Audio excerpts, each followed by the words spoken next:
पहले दोनों ने डकार ली, फिर सींग मिलाए और एक दूसरे को खेलने लगे। यानी जब खुश हो जाते हैं तो अपनी खुशी के किस तरह उन्होंने इजहार करा। मोती ने हीरा को कई कदम पीछे हटा दिया, यहाँ तक कि वह खाई में गिर गया। तब उसे भी क्रोध आया, संभल कर उठा, फिर मोती से मिल गया। मोती ने देखा खेल में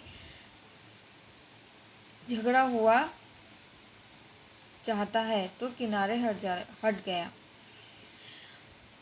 अरे ये क्या, कोई सांड डोंगता चला आ रहा है। यानी कोई जिस खेत में वो थे वहाँ पे कोई सांड आ जाता है। हाँ सांड ही है। वह सामने आ पहुँचा। दोनों मित्र बगले झांक रहे थे, क्योंकि सांड तो उनसे भी ज़्यादा मजबूत होता है। आप लोगों ने सांड देखा होगा। सांड पूरा हाथी है, डोंगता यानी दौड़ता तेज रफ्तार से। उसने भिड़ना जान से हाथ धोना है।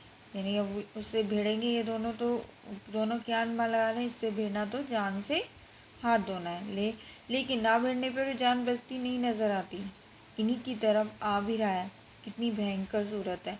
तो दोनों क्या करते हैं, दोनों ये विचार करते हैं कि एक बार तू सांड पे वार करना, एक बार मैं सांड पे वार करूँ। दोनों मिलकर इस तरह वो दोनों सांड पे वार करते हैं। मोती ने मुख भाषा में, बुरे फंसे, जान बचेगी, कोई उपाय सोचो। हीरा ने चिंतित स्वर में कहा, अपने घमंड में भुला हुआ है। आरजू विनती न सुनेगा, भाग क्यों न चले। भागना कायरता है तो फिर यही मरो। बंदा तो 9 2 11 होता है, और जो दौड़ाए। तो फिर कोई उपाय सोचो जल्द। उपाय यही है कि उस पर दोनों जने एक साथ चोट करें। मैं आगे से रगेदता हूँ और तुम पीछे से रगेदो। रगेदो यानी मारना होता है। दोहरी मार पड़ेगी तो भाग खड़ा होगा। मेरी और झपटे, तुम बगल से उसके पेट पे सींग घुसे ना। जान जोखिम है, पर दूसरा उपाय नहीं है कि ये सांड को मारना तो जोखिम भरा है, लेकिन दूसरा हमारे पास कोई उपाय नहीं है।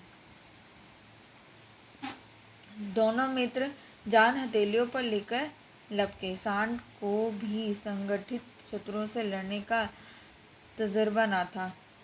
वह तो एक शत्रु से मल्ल युद्ध करने का आदी है। जो ही हीरा पर झपटा, मोती ने पीछे से दौड़ाया। सांड उसकी तरफ मुड़ा तो हीरा ने रगेदा।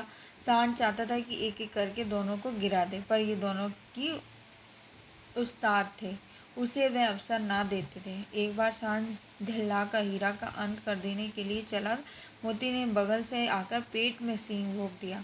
सांड क्रोध में आकर पीछे फिरा तो हीरा ने दूसरे पहलू से सींग चुभा दिया। आखिर बेचारा जख्मी होकर भाग गया।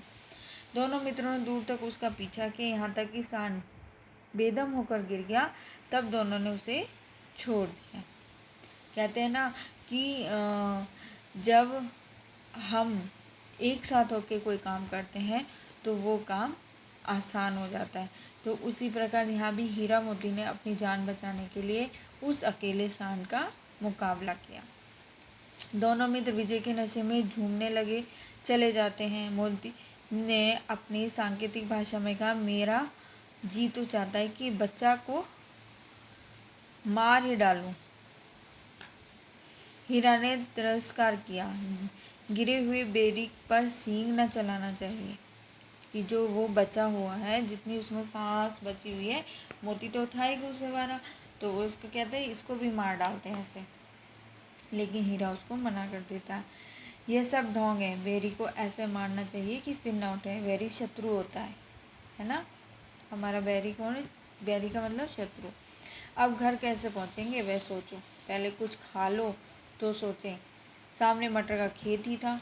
मोती उसमें घुस गया। हीरा मना करता रहा पर उसने एक ना सुनी। अभी 2 ही 4 घास खाए थे कि 2 आदमी लाठियां लिए दौड़े पड़े। दोनों मित्रों को घेर लिया। हीरा तो मेड़ पर चढ़ पर था, निकल गया। मोती सींचे हुए खेत में था।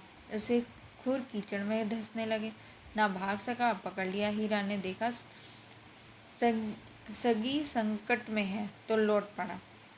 फंसेंगे तो दोनों फंसेंगे। रखवालों ने उसे भी पकड़ लिया। प्रातःकाल दोनों कांची हाउस में बंद कर दिए गए। अब कांची हाउस में बंद कर दिए गए, कांची हाउस क्या होता है, ये सब कहानी में अब हीरा और मोती जब गया के यहाँ से भाग के आ गए, सांड से लड़ लिए, अब वो दो व्यक्ति उनको कांची हाउस, जहाँ पे हाउस होता है, कांची हाउस एक जगह है, अब वो क्या है उसका हम आगे पढ़ेंगे कि वहाँ ये क्या चीज़ होती है और वहाँ पे ले जाकर हीरा मोती के साथ क्या क्या किया गया। अब मैंने जैसे कि आपको बताया था, जब वो दोनों दोबारा भाग के जाते हैं और फिर रास्ता भटक जाते हैं, यानी अपने मालिक के पास पहुँचने से पहले उन्होंने बहुत सी मुश्किलों का सामना किया, और वो मुश्किल, अब आखिरी मुश्किल जो उनको सबसे ज़्यादा भारी पड़ी थी वो कांची हौस ही था। ठीक है बच्चों,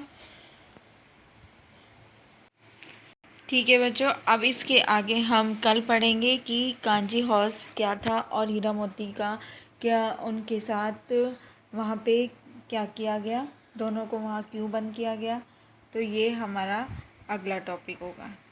ठीक है, थैंक यू।